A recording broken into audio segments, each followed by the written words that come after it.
Hey, everybody. Welcome to the Everyday Arborist podcast, episode 4. We're joined this week by Alex Mullock again from episode 1. And this week, we're featuring our good friend, Spencer Wicks. Spencer, thanks for joining us. And I have a lot to owe to Spencer, basically everything, because he got me into this awesome thing we call tree work. I went to church with Spencer in Kansas City, and I think I was like filling coffee cups at Starbucks for like a month when we first moved there. And I saw you at church and I was like, dear God, please, if you have any ideas of what a grown man could do with his life instead of serving people coffee, then, maybe enlighten me. And so I think you invited me to check out Ryan and do a ride along. So yeah, I am forever indebted to you. So in a funny way and a serious way. So super pumped and thankful that you introduced me, but then all the contributions you made into my life, and I'm sure time that you spent with Alex too. So thanks for joining us, and I would love to hear, and maybe people who don't know you listening, like where you're from, where you grew up, and a little bit about you. So. Yeah, well, thanks for having me on. Appreciate it. I was studying pottery at the University of Iowa. And I had a which I did not know. Yeah. And I quickly figured out that you can't make a living off of throwing pottery. So I was home for the summer, and a friend of mine at church back in Iowa was in the forestry school at Iowa State, and she was like, "You should come check it out." And so they kind of do like it's not a ride along, but it's like you go and you just kind of shadow some of the students, and then so I went and shadowed that for a little bit, and up at Iowa State, and decided just to dive into that. She said she really enjoyed it. Great small group of students, and so I ended up going to Iowa State, getting my 4-year degree or bachelor's in forestry and forest ecosystem management, actually. So okay. kind of up Alex wheelhouse now. And really, I was being in the Midwest, I just really wanted to get as far away from the Midwest as possible, just for an adventure out of high school or out of college. And so interviewed out in California, and up in the Bay Area, and just decided I couldn't afford to live up there, and so had an opportunity in Portland, Maine, and so I took a job out there with Bartlett tree experts out there. That's kind of where I got, where I cut my teeth on arboriculture. And so had a couple really good mentors there that taught me how to climb and just how to fell. And they've got a lot of big pines and larger trees out there, and so learned a lot about felling out there. And was it like wet and snowy most of the time, and then a lot of it, mildish summers, or So I went out there in May of 2003, and then spent about a year and a half out there. Spent through the following summer of 2005, and one winter in Maine working outside, it was plenty. So it gets so cold up there. Yeah. But when I went out there, I was absolutely determined to make it on my own. You have that kind of youthful drive to do whatever it takes. But it was really like going to school, forestry school, when I went up there. Wow. Because it was super hard work, learned a ton. But a roommate of mine that was living in Alaska at the time asked if I wanted to get a job in Denver, and so I moved out and started working for Davey Tree Experts in their Denver office, which is a huge office. And then there was an opportunity to open a small office in Colorado Springs, and so I jumped on that and ended up meeting my wife. It was really cool how the Lord kind of matched those two things up. Like, I met her, and then this opportunity came up down in Colorado Springs because I was traveling. In fact, I was just telling my son on the way home from track practice, because we were sitting in traffic, and I just hate traffic. And I was like, I used to do this for your mom like 3 times a week. Drive from Denver down to Colorado Springs. And so, but it was just neat how I was able to help open that office down there in Colorado Springs. Yeah. And and so that's kind of where I spent a couple years there, and then ended up about 17 years ago, moving to Kansas City here and starting at Ryan. So it's kind of been my journey. Yeah, you've been coast to coast and around Colorado. Mm-hmm. Yep. My current boss in Franklin, he I think went from doing tree work in California and then went to Michigan and North Carolina and now, or maybe South Carolina, but now to Tennessee. So it can put you through school in many different ways because trees are completely different every different part of the country. So that's awesome. Yep. And then maybe tell us a little bit about Ryan. We kind of touched on it lightly, but what do you do at Ryan? Like, what did you do when you got started, and what do you do now? Yeah, so I started just as a production climber. I had a little bit of experience, a couple years of experience in climbing. Started as a production climber, and my boss at the time was Michael Cureton. I don't know if you guys know Michael Cureton. He's down in Arkansas now, but he was my boss when I started, and he ended up going back to grad school about 6 months in. And so I got promoted to a crew leader position about 6 months in, and did that for 7 years, I think. And then had an opportunity to kind of run our tree planting department at Ryan. And so did that for about 5 years. And then for the past 3 or 4 years now, 3.5 years, been a consulting arborist. So in the sales role. So yeah. And that's actually been really, really surprisingly fun. You get to combine the art of sales and teaching and instructing and education. So I love being around people, and so it's been a really nice fit. So yes, that's what I've been doing here this past 3.5, 4 years now. So, and this is my 17th season there. So it's been, can't believe I've stayed at a place of employment for 17 years. Yeah. So we have guys like starting with us at work. They're like 2 or 3 years older than your tenure there, which is what. Yeah. So every time I go back to our pruning department, because I basically I don't technically report to an office. I will report to offices in the morning sometimes, but I don't get to see our pruning crews very often. But when I go over there, there's like somebody new every single time I show up there. I'm like, who's this guy? So it's pretty neat to see our company's growing, and to see just the skill level of those guys is just incredible now. So it's been neat to watch. When you were in Maine, did you ever have to do any jobs using a ferry, like FERR? Yeah, we did. FERRY. Oh man, that'd be cool. Yeah, we had a you couple got to tell us about that. We had a couple clients that were out on some islands, and you would have to take a ferry out there. We would basically spend the week out there. It was one particular client. We would take our chip truck out there, but without the chipper. We'd load that thing up with all of our gear in the back of it. You take a ferry over to this island, and then you would stay there for the full week, stay at a hotel. There's like one hotel on this island. It's basically a lobster island. And you would do all your pruning, make a big giant burn pile, and then you'd spend like the last day or two just burning all your debris. Oh my gosh. So, yeah, it was pretty cool. And you're on the water the whole time. So. And how old were you again when you did that? It was right out of college, so probably 23, something like that. Sheesh. Cool. Yeah. Man. That's pretty fun. So, but the winters up there are just, I'm not a cold weather person. It is brutal. Yeah. So, yeah, I like the South. I think I'm too far north as it is. So. Well, that's how I felt my last year in Kansas City. It was like, I think we had 2 weeks in a row that winter where it like didn't get above 5 degrees. And I was like, absolutely not. I think I got to be done. Yeah. Yeah, exactly.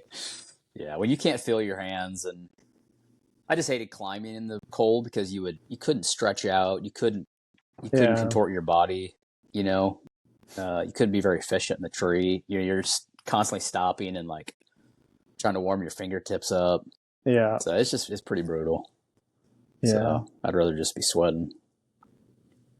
Always remember getting to the top of the oak clean outs or like silver maple reductions in the winter. You get up in those little thermos gloves and you look at them, you're like, I'm in danger. Yeah. Yeah.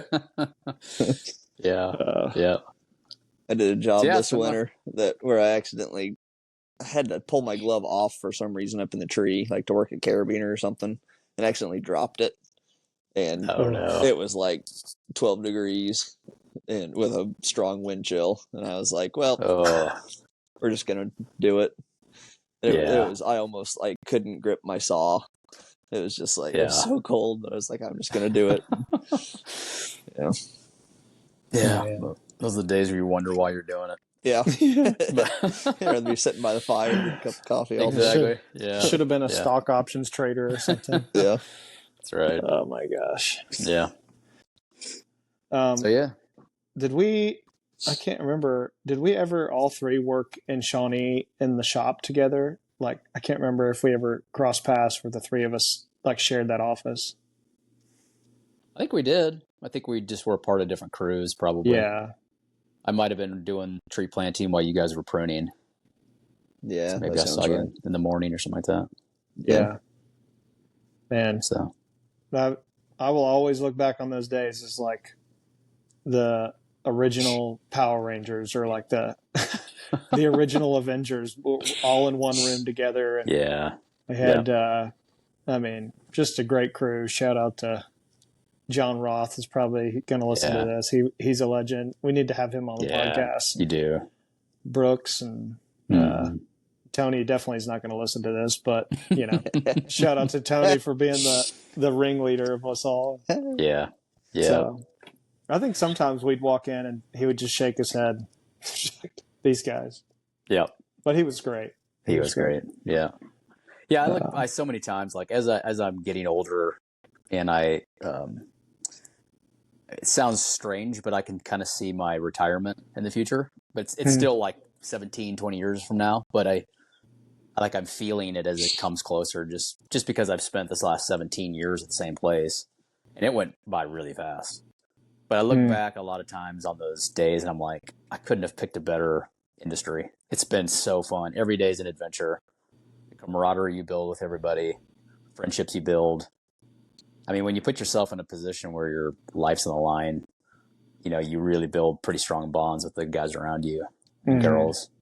So I just look back on my days climbing from a day to day and just think, man, it was such a blessing to be a part of this field of work. So, yeah, I feel like unique to tree work too is that like certain trees hold like memories because they're either really huge or or maybe just a job, but mainly the trees that you see and get to work on can definitely be some like hallmark moments. You're like, well, I remember 10 years ago when I did this one tree or whatever. So, yeah. I still have a couple of slabs from a big black oak that Cam removed. This is just one of the worst bids we've ever had. And he did a good job with it.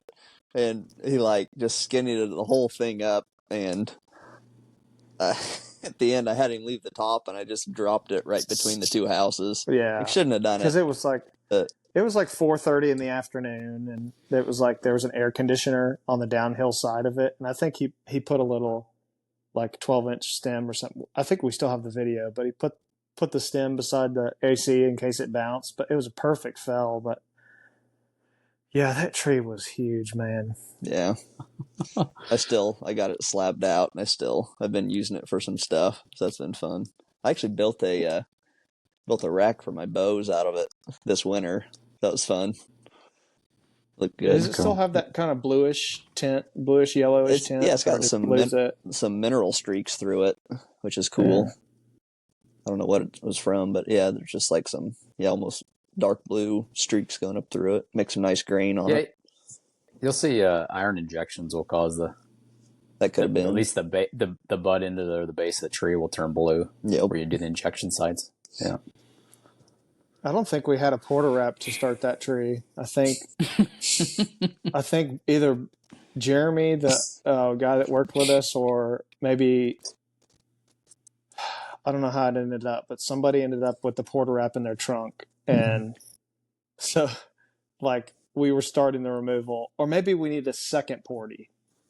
Maybe that's how it went. But I just remember it being wild. Just Alex and I for most of the day, and Steve Erickson rolled up in the Clam at about 4 o'clock, and you just hear that thing hauling down one exit drive, and pull up, just threw his hands up. He got out of the truck. It's like, what did you guys get into? And it was a Friday too. Yeah, probably.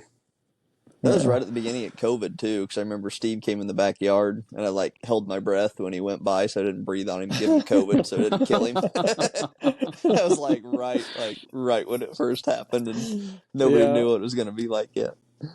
Yeah, it was a weird time, man. Yeah, it was silly. Yeah, it must have been March or April or something, because I don't think that tree had leaves on it yet. When I think last time I looked at that video or something, or it showed up on a highlight, but. Yeah, right beginning of COVID. So, thankfully, our industry was deemed as what do they call that? Essential necessity. Essential workers. Yeah, what that a was wild a unique time. Yeah, that was. And then, at Ryan, they had everybody drive their personal vehicles if they wanted, and so I think for 6 months I drove my own truck from my house to a job site, and then it was 6 months later they were like, all right, everybody come back in and hop in the trucks. And yeah, that was unique for sure. That's why the Porty was missing, because we had gear split up because we were leapfrogging. Oh, yeah. Because you'd show up, have jobs. 6 vehicles on every job. Yeah, that's exactly what happened. Yeah. What's this? Crazy. Yeah. Done with it. And I think you see Steve in the very end of the frame just shaking his head like, "Jeez." So I gotta pack this thing away. That's awesome. So yeah, risky Spencer, move. You ran the Clam a little bit too. Yeah, for a little while. I still get randomly drug tested now and again, and I haven't driven it for years. Yeah, you show up to the doctor at Concentra. You're like, I drive a Chevy Equinox. Yeah, exactly. You can stop testing me. But every once in a while, I'll just come into work and they're like, "You got to go get a drug test." I'm like, I can't even drive that thing anymore. Maybe it's because one of your bids was just way off. And they're like, yeah, we need to. They're reporting me. Yeah. I can get back at him. One of the crews called you in. They're like, man, he couldn't have been sober when he made this bit. Yeah. Just kidding. Augie's calling you in for fun. Yeah, exactly. Playing pranks on me. Yeah. That's funny. So I thought this would be kind of a funny question, but how do you feel are you the good salesman, or feel like you have a good relationship with the guys, as far as sometimes it could be that awkward of I don't want to come into the office, or, I hope I don't run into the guys, or, how to explain that relationship, maybe if you had a little fun bit to it, or if, you feel like it's going well. Yeah. It's going really well. I tried my hardest to be, I think just observing sales arborists over the years, if you're not teachable, guys really get pretty pissed at you, and so I really try to be as teachable as possible. I also, all the jobs that I look at, I ask myself, is this something that I would want to do? And there's a lot of jobs where it's not going to be fun, and so I really try to price it appropriately so they don't have to feel like not only that they don't want to do it, but it's it's just going to be if it's uphill, if the drag is uphill, then I put a little more time on it, so because those guys are gonna be exhausted. So I try my best to keep in contact with those guys as much as possible, and also just bid stuff like I would want to bid. I want those guys to come in the morning, see my work, and be excited and not rolling their eyeballs. So, man, we've got only I think two primary crew leads that are in my area now, and so they don't kind of send guys all over the place like they used to. They just have guys that are specific to certain areas, and so I've got 2 guys that I just keep in contact with a couple times a week, 3 or 4 times a week. We talk on the phone, and I've just made it very clear that if I have messed something up or if I miss something, just to give me a call, and I've just promised to not, just to be teachable about it and not just listen, because it is frustrating when you're out there and something's not bid appropriately, or you don't have the right piece of equipment. So just try to keep all that stuff in mind. So yeah, we've got a really good relationship, to answer your question. That's awesome. So, and I miss it every once in a while.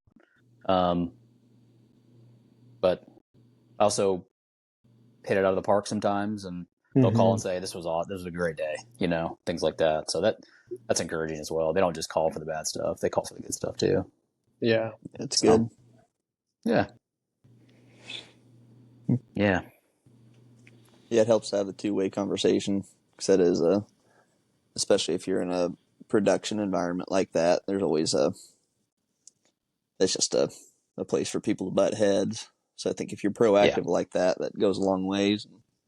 Those guys, you care about them, rather than just you're just out there making money for yourself off your commissions.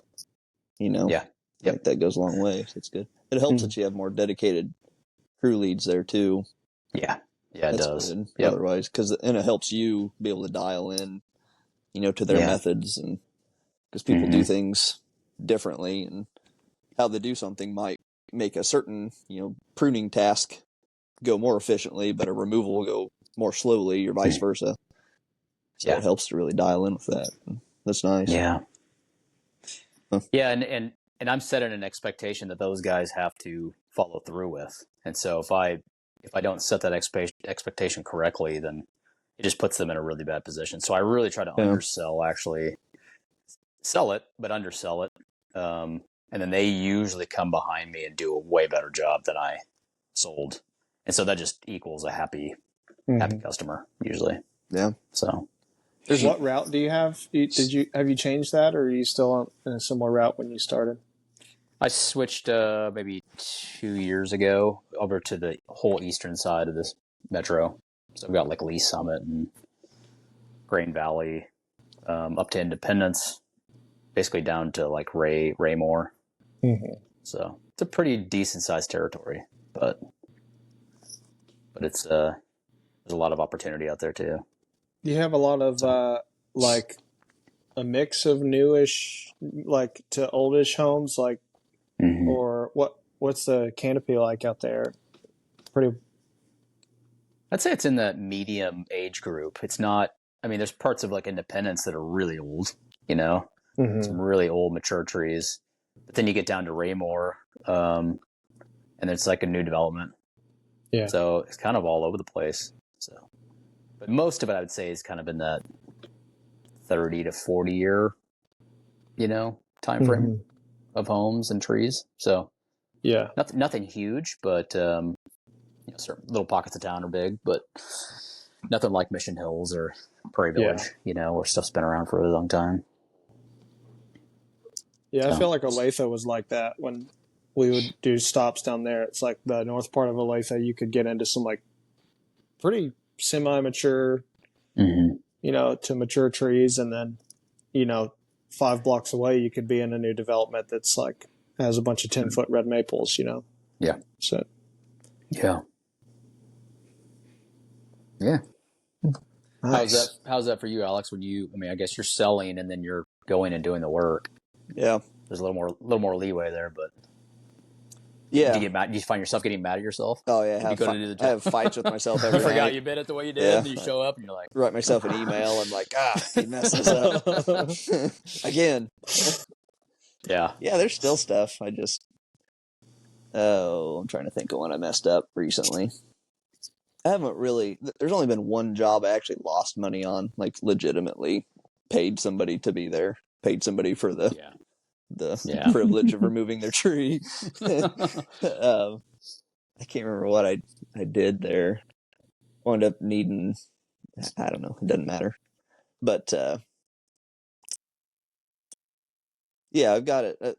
I've struggled with finding my own pricing structure because there's multiple ways to do it, and so just trying to figure out, as a 2-man crew, a lot of times you can't really price things just by a man-hour rate because we're so efficient in that regard. And so you can do that, but then it comes out way cheaper than it should be. And so it's a balance of knowing what your work is worth and then also what it costs, because I run a pretty lean company, so my margins are pretty high, so I can offer, like we did one earlier this week that was a leftover from winter time. That was it was an LOL price, which is my little old lady price. And also, if I told you what it was, then you would laugh out loud at me because it's so low. Like it covers my costs and I make a little bit of money. Yeah. But I can do that every once in a while, and it's always something that's like this one was just an elm that we pulled over in the front yard, so quick and easy and out of there. So you can do that. But yeah, it is different, especially having my part-time guy is new, so he doesn't understand all the workflow. Where when I work with another contractor, like a guy who we've worked with in the past, was just an excellent climber, then I'll bid it kind of the same way, and we'll just smash it out of the park. Yeah. So that's been difficult, is to dial that in based off of just what I have.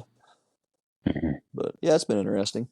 The company I worked for a little bit, a couple days a week, after I left Ryan, they had the exact same crew every single day. And so they had one hourly rate and they were good at it. And it was just a efficient machine, and it was awesome. So that was ideal because they had all the equipment, but then you also knew exactly what you had on every job. So sometimes it's difficult with those larger companies because you never know exactly what you're going to get through the day.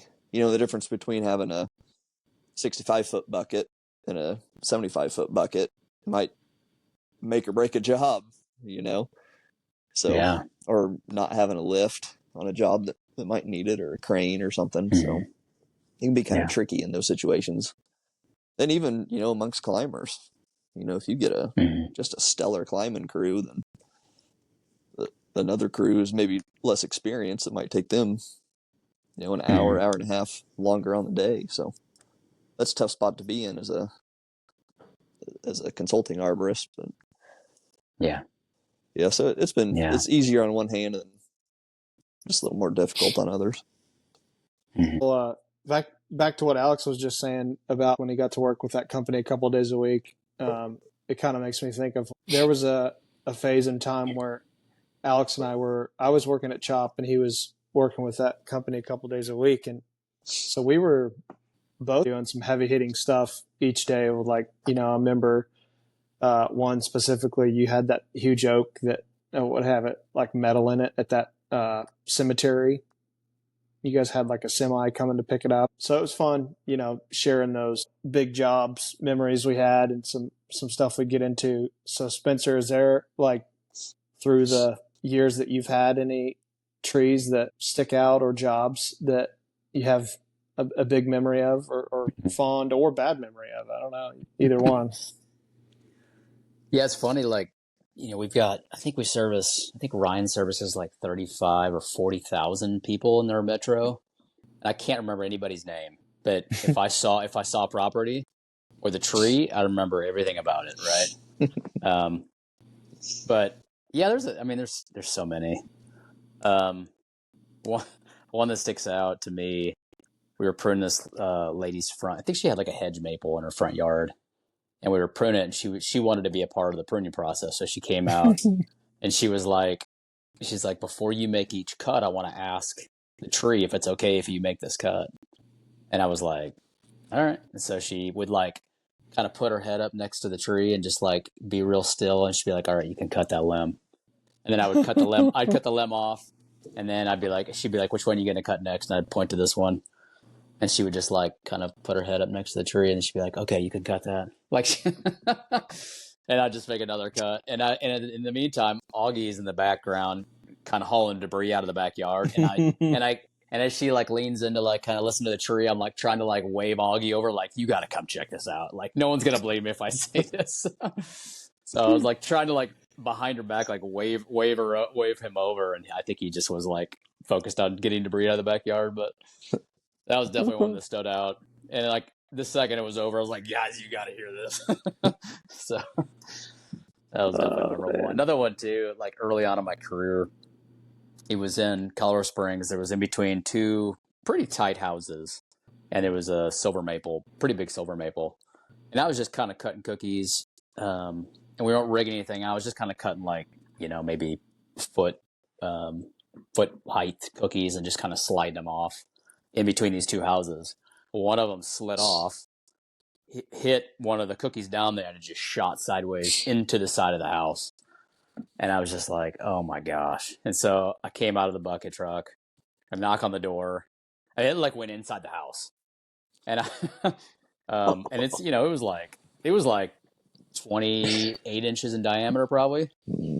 So I knock on the door, nobody answers the door. All of a sudden this family pulls up as I'm still slowly dismantling this tree. And I like come down real quick, and I was like, kind of explained what was going on. And we went in their kitchen. It had hit the back of the oven, pushed it out in the middle of the floor. All the cabinetry was all buckled. Like you couldn't close or open anything. And I was just like, oh my gosh. So that one was definitely memorable. My boss showed up and he's like, what are you doing? It's like, please don't fire me. So that was a learning lesson for me. So. Oh man, seeing that oven out in the middle of the kitchen.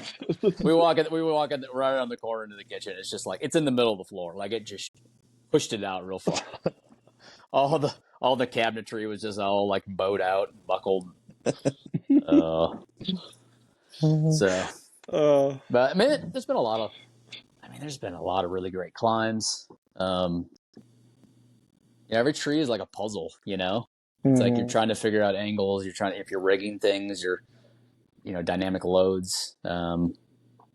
It's just, I think that's why it's so fun. It's because everyone is different than the one before it. Some of them are fast and easy, and they look hard. Some of them look easy, and they're incredibly hard. So it just all depends, But it's every time you show up, it's like a big puzzle. You got to figure out how to get out to the end of a limb, or rig a piece out over a house, or. So it's just always, I think it's what makes this job so fun. Yeah. So. Man. Yep. It's always rig your pieces down. I remember, speaking of rigging, one time you came to our crew's rescue. I was working with a guy named Doug Voss, and you guys know him, but if, whoever's listening, his name was Doug, and I think maybe one other ground guy was on the job. I was just getting into climbing, and so usually at Ryan they gave you like a hank of rope and like a old dusty sequoia, and be like, go climb some maples to structure prune, and occasionally you'll get a little shrub to climb or something, or crabapple. And I think one time we got a bid for like a Scots pine in this backyard, and it had died. It was up on the back of this retaining wall, and it was wintertime, and we were helping out on the Missouri side, which, if you're listening, our shop was on the Kansas side of Kansas City. So you kind of had to hop over state line a little bit. But anyways, we were over there in this backyard, and, I start just, rigging limbs down, from the top, just set a rope over a branch, and Doug's running rope for me. And then we start getting to the spar. And I think that was the first realization I had of like, okay, now that there's no branches, this tree still has to come down in sections. And I was like, had no formal training at all of like what that means to do that. And, Doug was like the master MacGyver. So like he would always find a way to piece something together and not bother anybody else. And so I think he was like, he went to the chip truck and grabbed like 8 webbing slings, and he girth hitched them all together. And then when they came to meet each other on the other side of the trunk, they were still short. And so he had 2 open gate or not open gate, but like, the carabiners don't have any lock. It's just kind of like a slap. Yeah. And so he hooked those 2 together. And then he was like, okay, so now we're going to do negative rigging. And so you'll just take chunks off and tie it onto that, and we'll rig it into these little, open carabiners on the webbing, and I was like, dude, this is. And I didn't have spikes either, so I'm, have you ever like tried to stand on a spar and you're just kind of like hugging it and running a chain? I think at the time they gave us like 194s, and at this point I'm already in like 24-inch wood with a 12-inch bar, and I was like, I think we're in over our head, Doug. I think we need to call for help. And in the wintertime on the Missouri side, those guys got back at like 1:30 and they were out, dude. That was before the super crew thing. So if your crew did a good job, you're going home early. Yeah, you're gone. And so I think most people had left already, and by the grace of God, Spencer was either like planting or doing something. And I was like, I think I got to make a call, Doug. And I think you very kindly came over and freaking spiked that thing. And I remember that tree. Jeez, awful. Well, it wasn't even that big of a tree. I mean, no, maybe at most it was like 25 feet tall when it had everything on it. But if you have no spikes, no real formal training in it. And usually Ryan does do a really good job of training, but spar training is a whole nother thing that, and if you were consistently doing shrubs and not a lot of trees, and then you're just presented with that. It was definitely awkward for sure. And I don't even remember we might have been leapfrogging, so maybe there were spikes somewhere else. It's not like they screwed us or anything. But I remember you not having spikes though. It was. Well, luckily those pines are, when they get older, they don't get much taller, but those trunks will like get fatter, and those little nubs will kind of make at least a little nodes you can step on. So you just stick yourself to the trunk with the sap too. Yeah, exactly. Yeah, that'll help. Yeah, that was wild. Remember the first? I think the first job I worked with Spencer on, he showed up and we were talking. I was like, "This guy's a pretty nice guy." And then he got his throw line out and he threw once and missed it and got visibly frustrated. And the second throw, he was like almost shaking. And the third throw, he just like basically he might even kicked his cube. He was like, "This is stupid." I was like, "Man, the only thing in tree work that makes me mad." I know. Yeah. If I don't hit that crotch on the first throw. Yeah. That's the only time I've ever seen you frustrated. Is throw it's like your kryptonite. Yeah. Well, I think I actually picked up that trait. Like I don't do it all the time, but like what I picked up is when you know a shot is bad and you immediately grab that throw line and freaking slam it back into the ground, and you just teach that ball to never betray you again. And so I did that the other day, and we had some free time at the end of the day, and I told my boss, we were just like trying to kill some time, and I was like, if I beat you in a game of pig, like the basketball pig of throw line, then you have to buy donuts for the crew this week. And so it was a decent sized sycamore, and we played pig, and we both had some letters or whatever, and I threw one. I knew it was bad right away. I just yanked that thing to the ground, slammed it in the turf, and everybody's like, "Ooh." I was like, I'm okay. I'm just really mad at this throw. I think I've thought a lot about this too over the years, because I would just uncontrollably get upset when I didn't hit my limb within a first couple throws, and I think it's because we get in our industry we can kind of muscle through things, if we get frustrated. And throw lining is such a delicate thing. It's like you either hit it right off the bat or you don't at all, and it takes 20 throws, Yeah. And when you're starting to spiral downwards and you can't hit it, it just gets worse and worse. And the more frustrated you get, the harder it gets to hit your crotch. So it's definitely one of those things. It's like you can't just muscle through it. You have to delicately throw that thing. Yeah, if you muscle through, go ahead. Oh, and then it's even more frustrating when you actually hit your spot and your line doesn't run. And I throw a 12-ounce bag, so it like never runs. But it's easy to throw. So Alex was actually the throw line guru that converted me to 10 ounce on the 1.75. So I've never gone back, and they, touch wood, they've never betrayed me. So, but I know Boone, he might listen to this. He throws cowbells, those 16s. So 1 pound weights. Yeah. Well, he started throwing right before I moved. He got the FTC brand, and those things were like the solid composite material, and they had the triangle hook, and they were like really good. And I think they got stuck less, but you had to take the ball off every time because they would literally. I mean, probably if they hit a house, they would push the oven out the front door, not just into the kitchen. I mean, the oven would be gone out of the house. Yeah. So it's like the landscape light reaper when those things came out of the sky. Yeah. Yeah. So, Alex, I remember that tree. It was a willow tree that you and I climbed. Yeah. Yep. Your first day. Yeah. Yep. That was a fun day. I remember thinking that you kind of just got it naturally. Some guys get climbing just comfortably and naturally. It took me forever. Like I would get to like 50 feet and my legs would start shaking.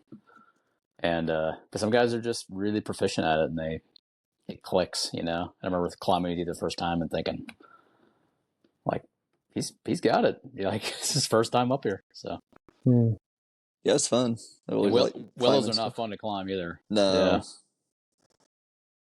Part of that was probably ignorance is bliss. Just like, this is cool. I'm climbing a tree. Knowing that you're like this close to breaking out of it and dying. Tied into like a 1 inch, 1.5 piece. Yeah. Yeah. That's awesome. I saw a guy use a dead squirrel as a throw weight one time.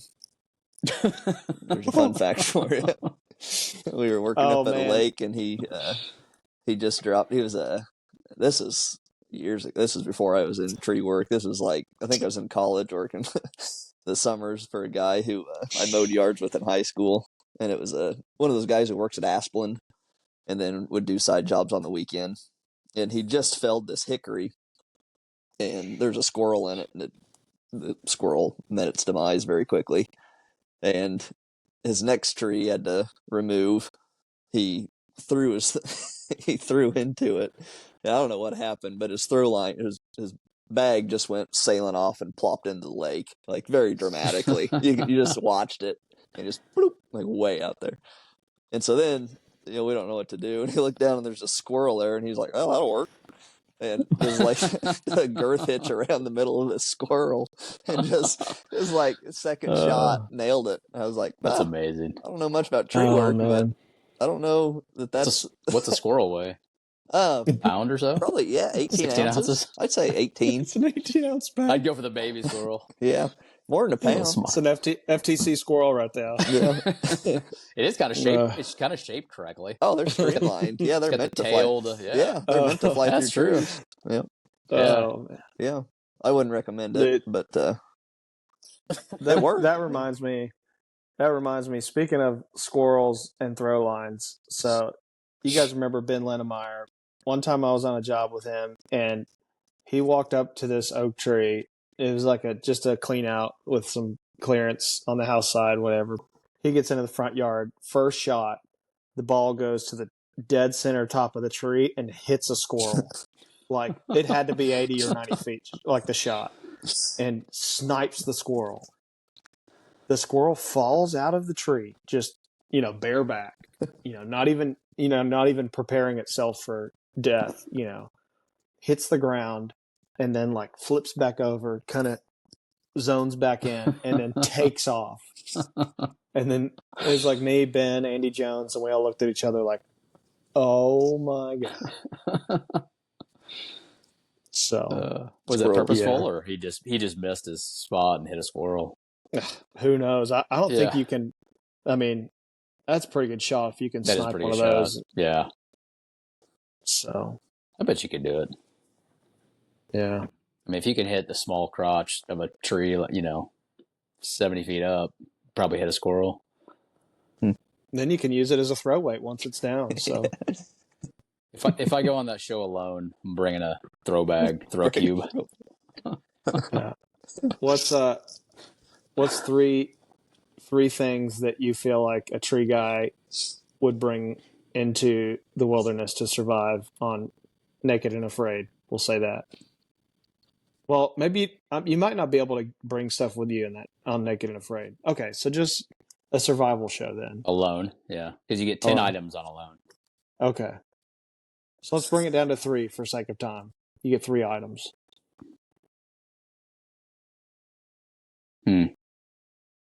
Probably handsaw for sure. Silky. Get that sarugi. Yeah. How about you, Alex? I think you would need a length of used throw line in case you broke a shoelace. And you would need a silky handsaw and a first aid kit to patch yourself up when you cut yourself with your silky handsaw. When you give yourself a shark bite. Yeah. Yeah. Those would be your 3 things, gosh. I think. Yeah. Yep. Yeah, those are good handy choices. Yeah. Man. Yeah, I would agree with those. A trusty silky. Yeah. Spencer, we usually do this one. We're wrapping up kind of the get to know you part. But I think you've shared this before, but what is your favorite tree if you could narrow one down? You know, ironically, we were going to talk. You guys probably get asked this question a lot too, because you know, people want to know what an arborist's favorite tree is, and I would say every tree is so unique. You know, like I feel like God's made every tree for purpose, but also every one of them could look so different than the next one. You know, like a blue atlas cedar is so different than a swamp white oak. You know. But I'd say a mature bur oak is probably the most majestic, like awe-inspiring tree, you know? We were in Savannah, Georgia a couple years ago, and some of their live oaks there are they kind of sprawl out over the city squares, are just incredible. So I'd probably say, you know, probably a bur oak. Yeah. Just a big, mature, gnarly looking bur oak tree. So. Yeah. You're a big fan of ginkgos, right? Too? Yeah, I like them. I remember you shared a picture of me with me one time. I think it's up in Mission. There's that church when you go across the hill, and all those ginkgos do that. What do you call that when those lower limbs do the kind of looks like a stalactite almost? Yeah. It's that one's called a chi-chi ginkgo, and the bark like drips like wax. You'd have to Google it, but it's just a really unique variety of ginkgo tree. Yeah. And they've got one planted next to just kind of a straight ginkgo. And it just looks like it was on fire and it just melted, like the bark just melted off. It's really, really neat. I forgot about that tree. Yeah. It's pretty, I think there's 2 or 3 of them up on that ridge. Yeah, there are. Yep. I assume they're still there. Yeah. That's awesome. There's a couple sitting at that church up there. Yeah. Yeah. And just the fact that they drop their leaves like all in like one day, you know, they turn that really bright yellow, you know, as stinky as their fruit is, you know, it serves for medicinal purposes, which I think is kind of cool. Yeah. So it's just a cool name to say too. It's like the only tree my kids know because it's got a funky name, and you see them a lot, like in parking lots. You'll see them as a median tree, you know, like at Targets and things like that. Yeah. So they're at my gym too. So every time I say, "What kind of tree is that?" to my son, he'd be like, "Ginkgo, ginkgo biloba." I'm like, "No, shut up, Dad. It's that's a redbud. It's bright purple." But it seems like the only tree they know. But it's just so unique, you know. It's like the knobby little, like, the leaf itself is so unique, so different than any other tree here in the Midwest. Got that fan shape with the thick ridges. Yeah, it's a cool tree. We have the story about your son reminds me of a guy named Sam who he listens to this podcast, but he works with us at the city, and he's just like starting in tree work, and every tree to him right now is like, if it's alive, it's an elm, and if it's dead, it's an ash. So he's a good time. Yeah. But speaking of bur oak, I think Alex and I have touched on this, and I kind of wanted to make just a little segment where we talk about it because I think every time we've mentioned Bur Oak, the word majestic always comes up. So maybe we could take the last couple minutes here. I wrote down a couple things that are from, let's see, who's this from? Like, I think the Forest Service had some stuff and a couple different websites, but just read a couple either fun facts or just things about them. And then Alex and Spencer, you guys can feel free to jut in if you have like stories or things that you have learned about them. So, the Arbor Day Foundation says it this way: a mighty sight to behold, a coarsely textured crown, wild and woolly acorns, and a massive trunk with rough and deeply furrowed bark combined to make one impressive tree. So I thought that description was pretty cool. It says the natural Bur Oak range is the northern and westernmost of all the eastern oak species.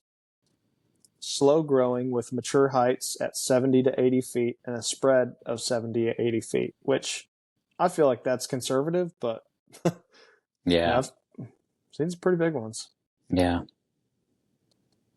Prefers full sun, has the largest acorns of all native oaks, most drought resistant of all the oaks. Soil preference: acidic, alkaline, clay, drought, loamy, sandy, well drained, wet. Yeah. Dominant tree at the Arbor Day Farm in Nebraska City on the banks of the lower Missouri River. Frequently forms a fringe between the prairie and upland forests in the northern Illinois and eastern Iowa, notably at the outer edges of breaks and bluffs along streams and around limestone outcrops. Yeah. I mean, there's so much about this tree, but something Alex brought up the other day, they've named it the Stormtrooper of the Prairie. So, Alex, I'd love for you to delve into it because, I've got these little descriptions and experiences, but yeah, what do you have about the Bur Oak? Yeah, that was in, throw out a plug, one of the best books ever written. Sand County Almanac by Aldo Leopold. He writes about it. So that's awesome. It's a really good one. You got to read it. I read it every winter. He goes through just the months of the year on his farm and his observations throughout the month. And in April, he talks about the Bur Oaks. Yeah, he says Bur Oaks were the shock troops sent in by the invading forest to storm the prairie, and fire is what they had to fight. Each April, before the new grasses had covered the prairie with unburnable greenery, fires ran at will over the land, sparing only such old oaks as had grown bark too thick to scorch. Most of these groves of scattered veterans, known to the pioneers as oak openings, consisted of Bur Oaks. He's up in, I think, Wisconsin, southern Wisconsin, if I'm not mistaken. And you see that still. We go up to Minnesota often, every other year or so, and we go up to the northern part of Minnesota on the lakes up there, and as you go through southern Iowa, you see this transition of kind of the last tree. I mean, there's trees all the way up through there, but some of the last prevalent mature trees are those Bur Oaks, and then you get to a certain point in Iowa, and you can tell it's historical prairie, so very few trees. And then you start getting up to a certain point in Minnesota, and you start seeing the same Bur Oak, not the same, but the same size and prevalence of Bur Oaks as you then get up into that, eventually the boreal forest, and just keep increasing. So it's a really cool transition to see from like not the southern, but, the hardwoods of the lower Midwest, then more prairie. Obviously Iowa has a lot of agricultural land now, but what used to be historical prairie, and then transitioning back into the northern forest. So it's really cool how it's, like you said, it's on the edges of both of those. It's really, really neat. Minnesota especially, and southern Minnesota has some just incredible Bur Oaks. It's really neat. One of them, Spencer, you might be able to speak to this one, but in Missouri, the McBain Bur Oak. Be very familiar with that. I was just going to mention that one. Yeah. Mm-hmm. Yeah. Yeah. It's it is the biggest Bur Oak in Missouri and the second biggest in the nation. Well, tied for first for the largest in the nation with one in Kentucky, I guess. But Wow. it's where'd it go? Pull it back up here. It's big and it's cool because there's no other trees around it. Like it makes it you drive up to it and just you see it from a long ways away, and it's like this tree is huge. Like it's getting bigger and bigger and bigger. But they said it's estimated between 350 and 400 years old. 287-inch circumference. What is that? What is that in diameter? I hate when people just measure in circumference. It's like speaking in metric. Yeah. Sorry. I'm doing the figures here. 7.5 foot. 7.5 foot diameter. Jeez. It's huge. Yeah, huge. Have you seen this tree, Spencer? I have, yeah. It's pretty close to Columbia, where my parents live. And so we've been out a couple times to look at it. I think the most impressive thing about that tree, it's not super tall. It's just really fat and really wide. It's on the side of the road, but it's been the way that it's tolerated compaction from so many visitors kind of walking around it and touching it and peeling the bark off. It's just such a tough tree. I mean, it's starting to decline a little bit. I think they did some pruning on it. I saw in the news like a couple years ago. So it's starting to decline a bit.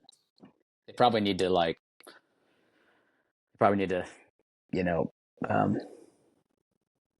put some fencing around it and maybe do like a soil amendment or something like that, like do some air spading on it or something like that to improve the soil conditions, but super compacted around there from all the traffic. And like I said, it's just like right on the side of the road. So you just kind of pull off and it's right there. But it's a majestic tree for sure. It's a national park tree, right? No, it's just like on someone's property, I think. Yeah. Yeah, it's just sitting there. Yeah, it's it just doesn't right have off any the special road, protections. so you can easily access it. Yeah. Yep. Yeah, people vandalize it. People spray paint on it. I watched a video on it a few years ago. It got struck by lightning and caught fire, and the fire department bored a hole. It obviously has a hollow spot in it, so it was burning from the inside out. The fire department bored a hole in it to spray the foam in it to keep it from burning, which is fine, keep it from burning down. Yeah. The guy said that they did have some lightning protection installed in it, but somebody stole the copper grounds. The copper? Yeah, because it's Missouri. Jerks. Yeah, it's central Missouri, I guess. So, it's stood up to a lot. He said it's been struck a few times. And yeah, it's like 100 and, what did they say? 130-foot spread, they said. Yeah, it's huge. It's cool. Yeah. They said it was, this is from Atlas Obscura. They said when Lewis and Clark came through, it would have been just under 200 years old, probably, just from their estimations. So I don't know if the rest of the world measures things by Lewis and Clark time, but in Missouri we do. So you guys in Tennessee might not have even heard of Lewis and Clark. But. Yeah. It's definitely not in their public school system. They probably don't teach that. Yeah. To us, that's like... Cam's not paying attention. No, he's not. Sorry, I'm reading about this. I'm reading about the National Park Service. The reason I brought that up is because they have an article on it. It's not listed as like a tree or a park, but I think since Lewis and Clark National Historic Trail is part of their entity, since it's included in that, they kind of have a thing on it. So yeah, that makes sense. Yeah, that's what I was reading from too. Got distracted there. That's all right. Yeah. I feel like really awesome. For Missouri, there's like BC, AD, when you're talking about time, and then Lewis and Clark. Like those are our three times that we measure things by. ALC. Yeah, after Lewis and Clark. Yeah. Speaking of Lewis and Clark Trail, they also have another one in Sioux City, Iowa. Has the location of the Council Oak, So it's named because of Lewis and Clark held council with Native Americans under its already 150-year-old branches. So I think that's a pretty big one as well. There's one at, when I first started, they cut down one in Independence, and after counting the rings on it, Independence has some Civil War history, Independence, Missouri, and we figured it was around during the Civil War, which is cool to think about. And then you see there's old tree stand steps that were in it. We luckily didn't hit, but you could, like you were talking about with the iron injection streaks, you could see where that iron had kind of leaked through. And it was neat. Huh.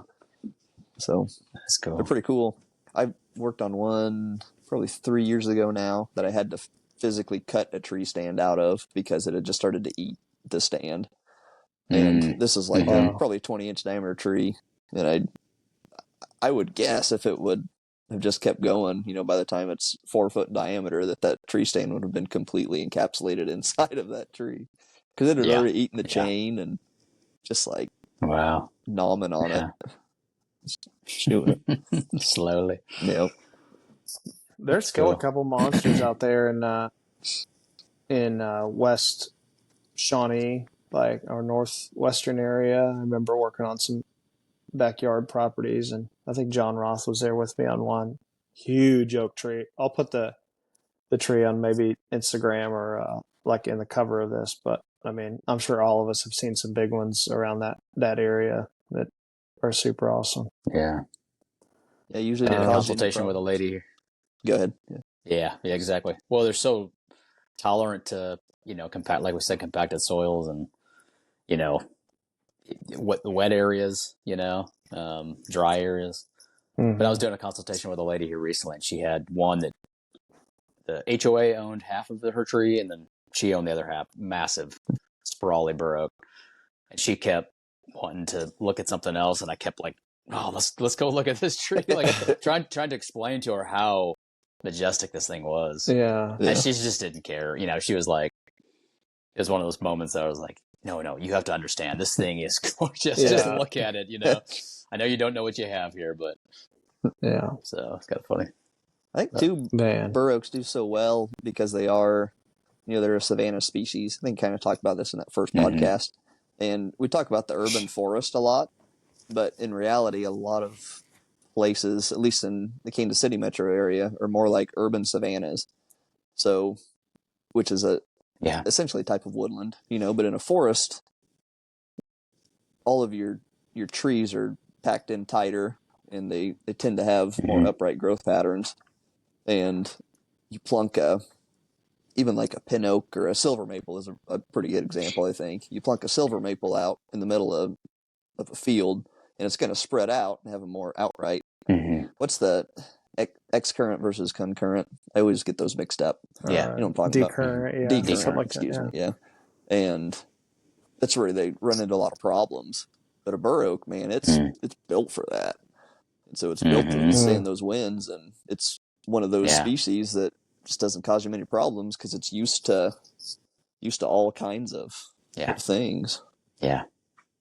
So that leaf is incredible too, man. You can't beat that. Yep. Yeah, I was just reading something here. It says the Bur Oak leaves have a unique, variable-shaped, narrow base with a wider lobed tip.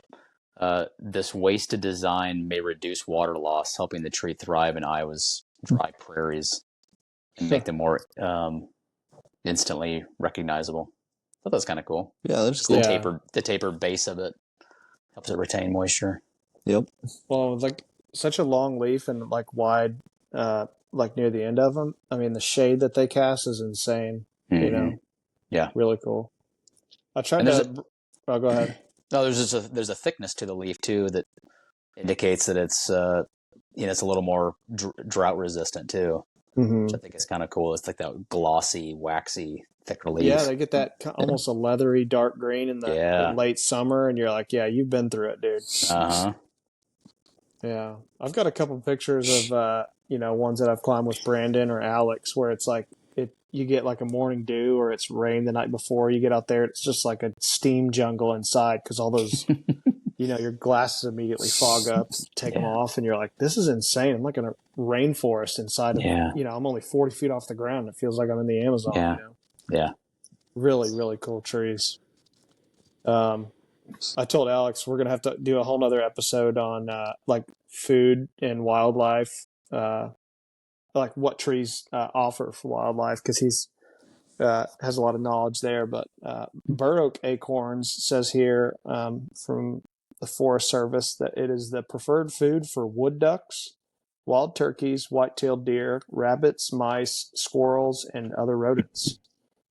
Those things are huge. Yeah, they are. Really cool acorns. I heard someone break down the caloric,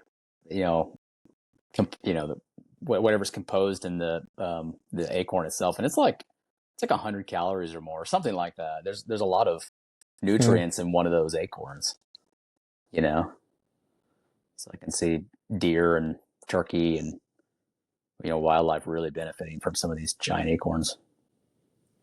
Yeah. Spencer, do you know anything about Bur Oak blight? It's more of a... Not really. I don't know that it's down here yet. Yeah, it's more prevalent in Iowa, I know. Yeah. But don't know much about it. Yeah, I don't either. It's a relatively new thing, too, I think. The fungal infection that...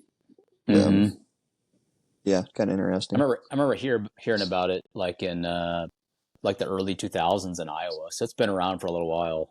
Yeah. So I just don't think it's made its way down here quite yet. Yeah. I don't know anything about it either. I'm sure the Bur Oak has seen it in its last thousands of years. At some point, he's like, yeah, whatever. I'll kick this blight to the side. It's like a cold. Hopefully. If not, it'll be like a chestnut blight thing and just take them all. Yeah. Hopefully not.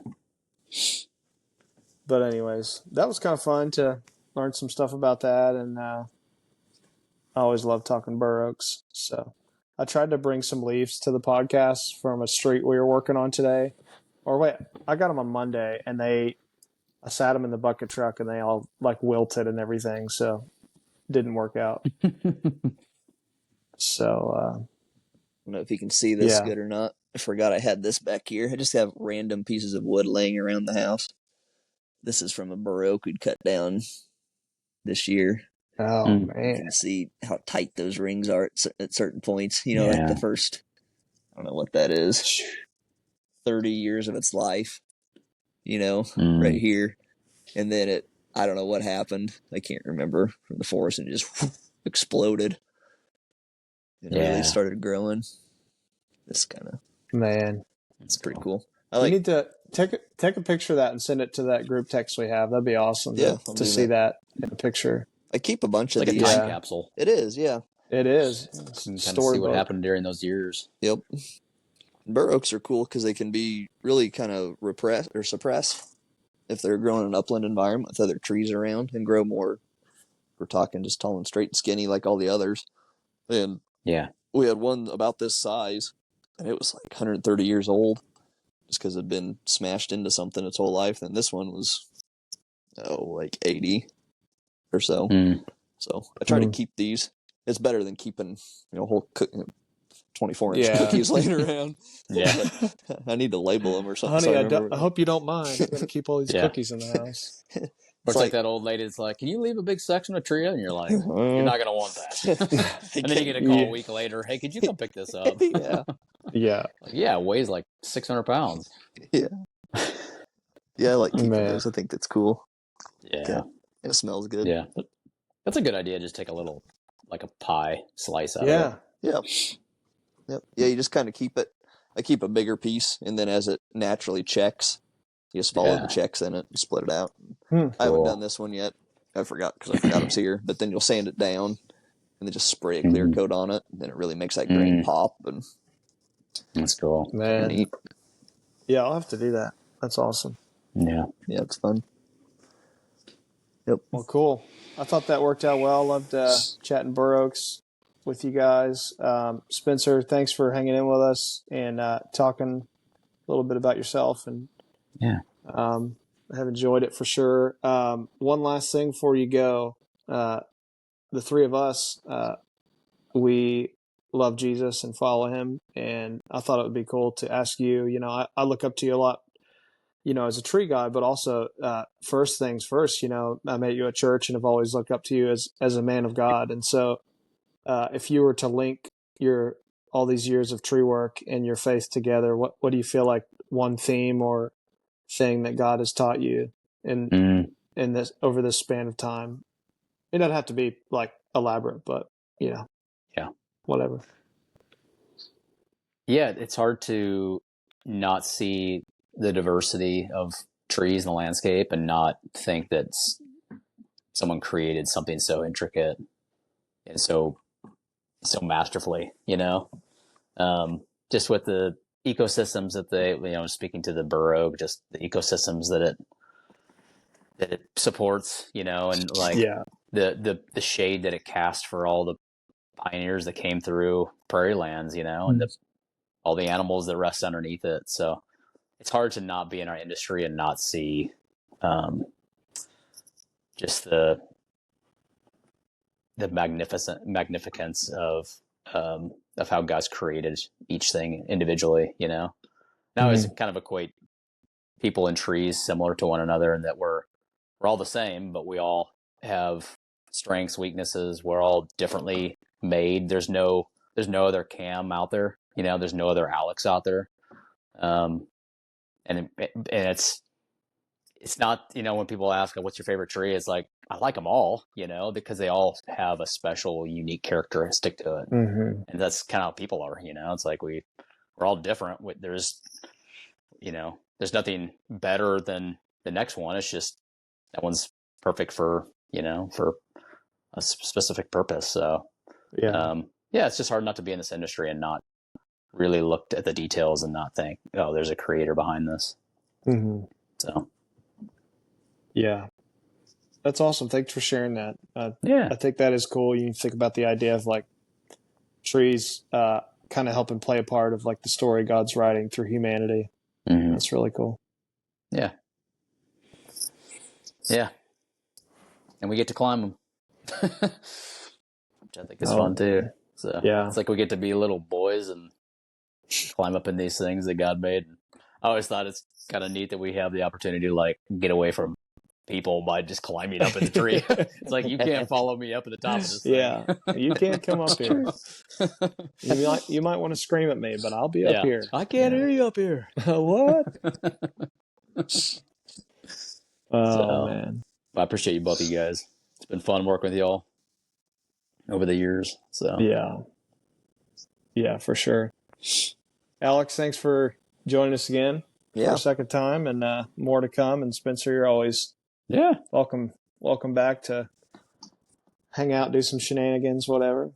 Good. I thought about one person that I forgot to mention at the Shawnee office is Brandon. So he was an original Power Ranger too. So man, he would be wild to have on here. That would be fun. He would be. He's a goofball.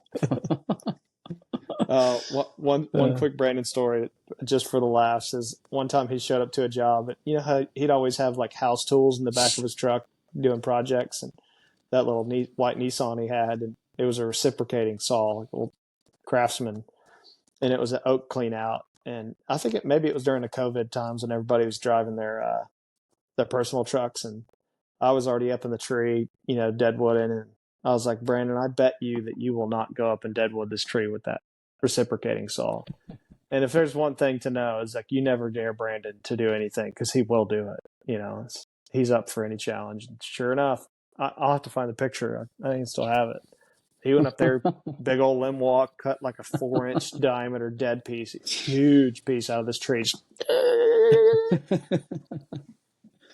I got a quick story too. We did tree planting for a couple years together, probably 2 years. So for 2 years straight, we would dig the holes, kind of haul the soil away. We usually put, use the parent soil and maybe mix some, some amendments with it, just to try to improve the soil condition.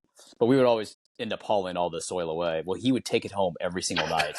And he had this like berm on the side of his driveway that he was trying to fill in with soil, but he was too cheap to actually just go buy and have it delivered soil. Like, it literally would have taken a semi truck just, or, like a dump truck one time just to dump it, and it's right off his driveway. And he took 2 years, took soil home day after day, and just he'd get home and he'd scoop it out of the trailer into that hole.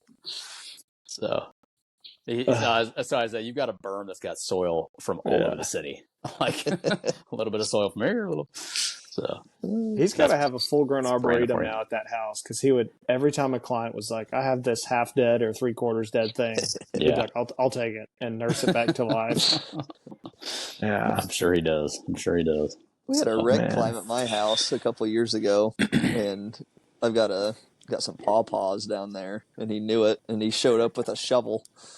And everybody else has their climbing gear, and he walks down with a shovel, and he was like, "Can I have a pawpaw?" And I was like, I guess you brought your shovel. Sure, go take it. Yeah. Can't say no now. No. I love that. I love that you said it. Like, I had some pawpaws, and he knew it. Yeah. He did his research. He was the most off the cuff, like, humorous person, but it was very predetermined about the things he was willing to accomplish, which is awesome. Yeah. So, Brandon, if you're listening, we love you, dog. Yeah, that's what makes this industry so fun. You get all these characters, and it's just fun to work around people like that. So that's awesome. Well, hey, everybody, if you're listening or watching on Spotify or YouTube, thanks for hanging out with us. And for this, I think it's episode 4. And we'll keep rocking new episodes each Monday. But thank you guys for tuning in. And, if you want to comment or share it with other arborists that you hang out with, that would be awesome. But once again, thank you, Alex and Spencer, and we'll see you on the other side of this recording. So you guys have a good night. Yeah.